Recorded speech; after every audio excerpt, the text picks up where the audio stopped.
حضرت علی رضی اللہ تعالیٰ عنہ کی پیدائش کی خبر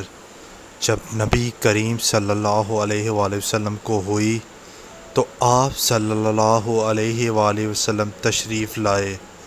اور حضرت علی رضی اللہ تعالیٰ عنہ کو گود میں اٹھایا۔ ابھی انہوں نے آنکھیں نہیں کھولی تھیں، پھر آپ صلی اللہ علیہ وآلہ وسلم نے خود بچے کو نہلایا اور ساتھ ہی فرمایا کہ آج علی کو پہلا غسل میں دے رہا ہوں اور کل یہ مجھے آخری غسل دے گا۔ چنانچہ آنے والے وقت نے ثابت کر دیا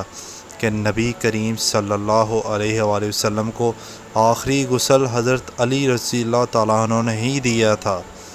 حضرت علی رضی اللہ تعالیٰ عنہ کی جوانی میں ایک دن حضور نبی کریم صلی اللہ علیہ وآلہ وسلم نے حضرت علی رضی اللہ تعالیٰ عنہ سے پوچھا